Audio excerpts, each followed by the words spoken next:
Have you ever noticed how much of Your energy gets consumed by things that were never in your control? The words of others, the judgments they throw at you, the unpredictable turns of fate. All of these pull you like invisible strings, making you restless, angry, or anxious. Yet the truth that the Stoics understood and lived by is simple.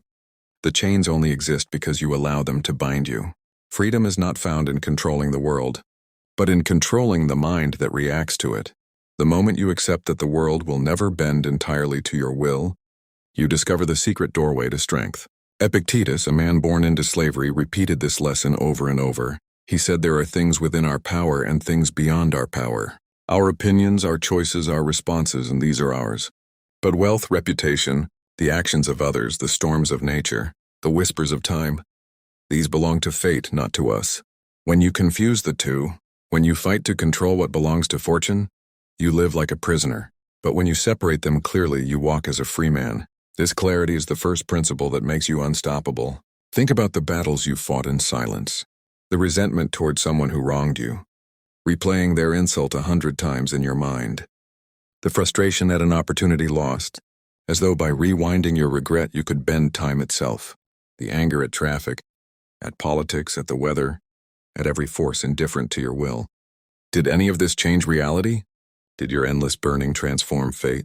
Or did it only consume you, leaving you weaker, more exhausted, less present for the things that were actually yours to master? The Stoic does not waste his life in that way. He focuses his energy like a blade, sharp and precise, cutting only where he has the power to carve. If someone insults him, he does not waste hours trying to silence the world. He silences his own ego. If he loses money, he does not chase the shadow of what is gone. He directs his effort toward rebuilding, toward learning, toward discipline. If illness comes, he does not cry out against the gods. He steadies his soul, strengthens his character, and endures what must be endured. In this way, he becomes untouchable. Imagine two men standing in the same storm. One curses the rain, shakes his fist at the sky, and demands that the heavens obey him. The other accepts that rain falls where it will. He prepares his cloak, adjusts his path, and walks with calm steps. Who is stronger? Who is freer? The world does not change for either of them. The only difference is that one man carries peace within him while the other drowns in his own resistance. This is why the Stoics say, it is not things that disturb us, but our judgments about them. But do not mistake acceptance for weakness. To release what you cannot control is not surrender, it is power. It means you refuse to waste your strength on unwinnable battles, so that you may fight the ones that matter. It means your mind remains unbroken in chaos, your spirit unshaken in loss. The warrior who knows where to strike is more dangerous than the one who swings wildly. In the same way, the man who knows where to place his effort becomes unstoppable. Ask yourself, what in my life drains me because I try to control it when it was never mine to command? Is it the way others see me? Is it the passage of time? Is it the uncertainty of tomorrow? Release them. They were never yours. And then ask what truly belongs to me, my choices, my discipline, my courage, my words and actions, my daily practice of virtue. These are yours alone, and no man, no fortune, no death can take them from you. To live by this principle is to free yourself from invisible chains. It is to step out of the cage of illusions and into the battlefield of reality, where your strength actually matters. The Stoics knew that if you master this first law, you already stand on higher ground than most men. For while others are slaves to opinion, fortune, and fear, you walk in a freedom that no tyrant can touch. That is the beginning of becoming unstoppable. Pain is the teacher most people try to escape, yet it is the only teacher that never lies. It comes without disguise, without sweet words, without illusion. It enters your life uninvited, and it tests you in ways you never asked for. But here lies the truth that separates the strong from the weak. Pain will either break you or build you, depending on how you choose to stand before it. The Stoics knew that pain is not an enemy to fear, but a raw material to be shaped into strength. Think of a blacksmith hammering iron in fire. Without the fire, without the endless blows of the hammer, the metal remains fragile, untested, useless for battle. But once it endures the heat, once it bends and hardens under the strikes, it becomes a weapon. So it is with the human soul. Without trials, without suffering, without disappointment, your character remains soft. Pain is the forge and you are the iron. What breaks the coward polishes the wise. Seneca wrote that adversity introduces a man to himself. When you are comfortable, when the days are smooth, when the waters of life remain calm, you know nothing of your own depths. You do not yet know what you are capable of, nor what you are made of. But when the storm arrives and you are stripped of everything external, you finally meet your true self. You learn whether you are weak or strong, whether you cling or release, whether you break or endure. This is why the Stoics did not curse pain. They welcomed it as a revelation. The question is not whether you will face pain. Life guarantees it. People will betray you. Fortune will mock you. Death will visit those you love. Your body will weaken. Your efforts will sometimes fail. The question is what you will do with this pain. Will you shrink, hide, complain, and drown in bitterness? Or will you take the raw wound and turn it into a source of strength? Consider Marcus Aurelius, Emperor of Rome, the most powerful man of his time. He buried children, faced betrayal, waged wars, suffered illness, and lived every day under the weight of an empire. Yet in his private writings he never cursed life for its cruelty. Instead, he told himself, "The impediment to action advances action. What stands in the way becomes the way. The obstacles that should have destroyed him became the very steps that elevated his soul." This is the essence of turning pain into power. Imagine two men both abandoned by fortune. One curses his fate, blames the world, and spends years drowning in resentment. The other feels the same pain, but he asks himself, how can I use this? What can this teach me? How will this make me stronger? The difference is not in what happened to them, but in the choice of how to respond. Pain becomes poison to one, but fuel to the other. Do not think that this transformation is easy. It is the hardest path a man can walk. To take suffering and hold it without flinching, to look it in the eye and say, "You will not defeat me, you will strengthen me," requires a courage most never practice. But it is here in the fire that unstoppable men are forged. When life cuts you, remember that scars are not signs of weakness but of survival. Every scar tells you that you were stronger than what tried to destroy you. Let them remind you that the blows you have endured have only added weight to your soul. Pain is not meant to be wasted. To waste pain is to suffer for nothing. To use pain is to suffer for growth. Think of your own life. The heartbreaks, the betrayals, the failures, the losses. Did they not teach you? Did they not sharpen you? The fire you went through yesterday is the reason you can stand taller today, and the fire you endure now will become the strength that carries you tomorrow. Do not run from pain. Do not beg for an easier path. Ask instead for the strength to use it. The Stoic knows that pain is not the end of the road. It is the shaping of the road itself. He does not curse his wounds, for they are the evidence of his training. He does not fear hardship, for it is the school of the strong. Every time life strikes him, he grows harder, calmer, wiser. And in this way, no matter what happens, he cannot be broken. For the man who knows how to turn pain into power is the man who can endure anything. We live in a world obsessed with results. Every action is measured by what it produces. Every effort is judged by its reward, and every life is weighed on the scale of success or failure. But the Stoics saw through this illusion. They knew that outcomes are not in our hands, that no man commands the final result of his efforts. What belongs to us is the action, the intention, the discipline we bring to the moment. To tie your peace to the fruits of your labor is to place your soul in the hands of fortune. To detach from outcomes is to walk free, to act with courage regardless of how the world responds. Consider the archer. His duty is to train, to steady his hand, to aim with focus, and to release the arrow with skill. But once the arrow has left the bow, it is no longer his. The wind may shift, the target may move, chance may interfere. If he judges himself only by whether the arrow strikes the center, he makes his happiness dependent on what he never controlled. But if he judges himself by his preparation, his effort, his discipline, then he can walk with peace whether the arrow strikes or misses. This is the Stoic way of life. Most people live as prisoners of outcomes. If they succeed, they are high with joy. If they fail, they collapse in despair. They rise and fall like waves tossed by fortune, never steady, never free. But imagine a man who does not cling to either victory or defeat. He does his work with full devotion, yet he accepts whatever comes with calm. He does not beg for reward, nor does he fear loss. He acts not for applause, but for virtue, not for recognition, but for the excellence of the act itself.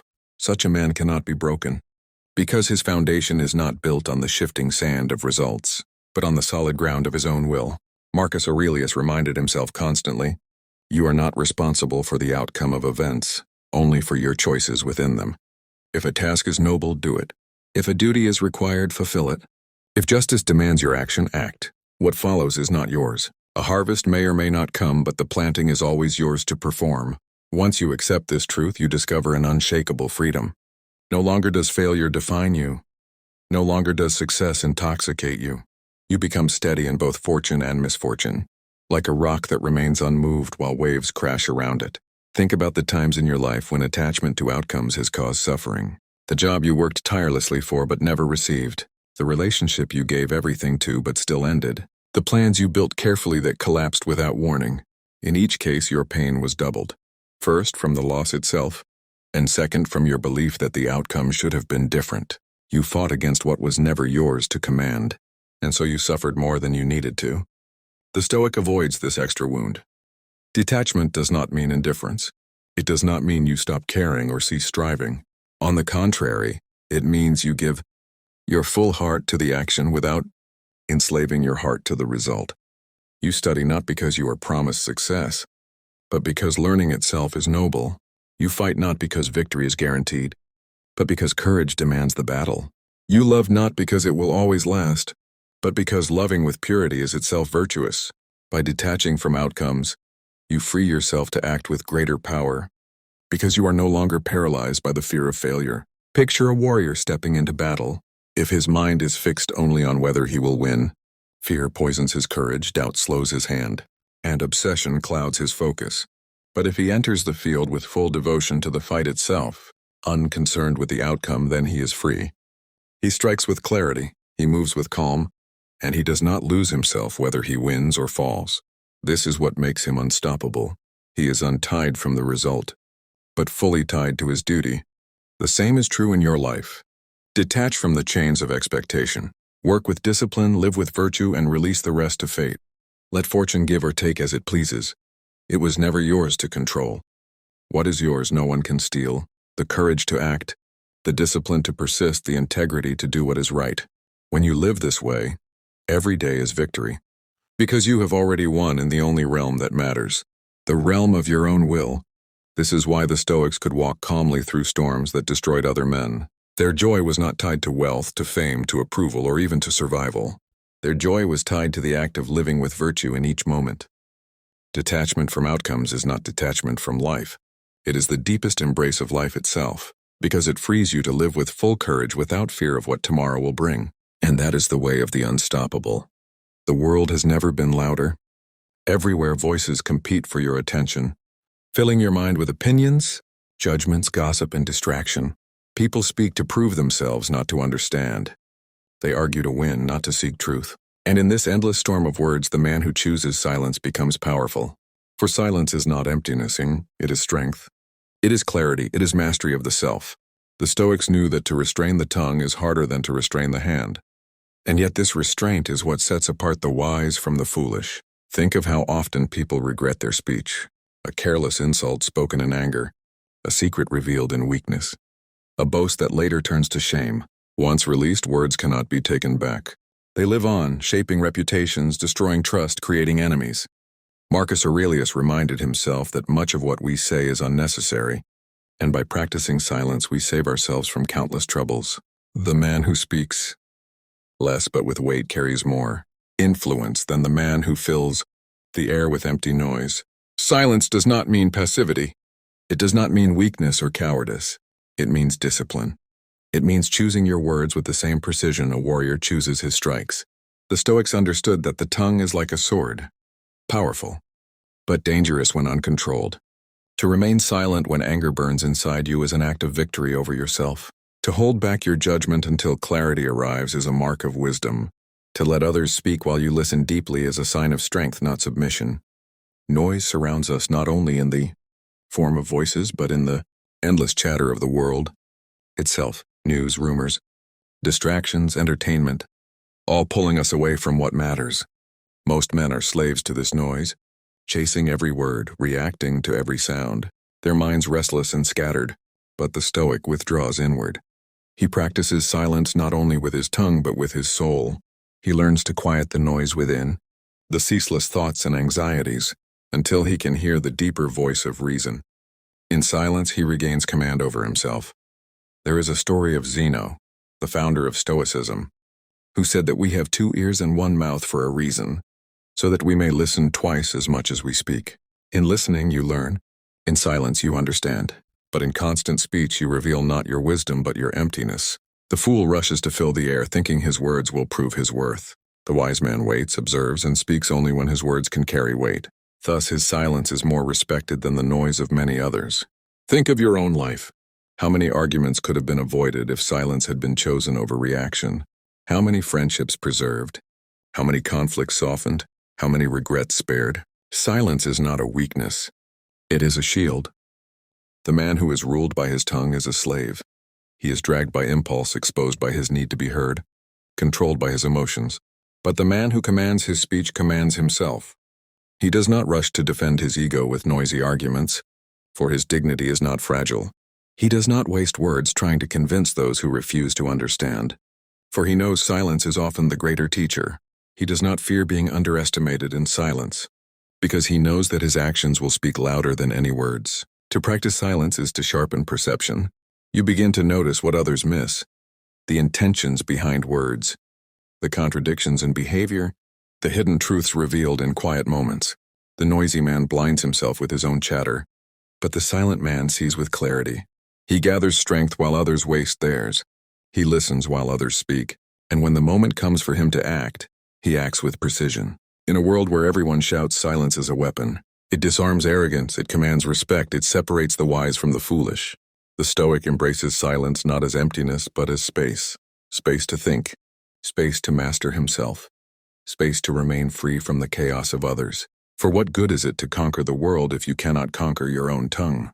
So practice silence. Let your words be few but weighty. Let your restraint be your shield and your presence be your answer. For when the noise of others fades, the man of silence still stands calm, steady, unshaken, and that is a power few will ever know, but the Stoic carries it always.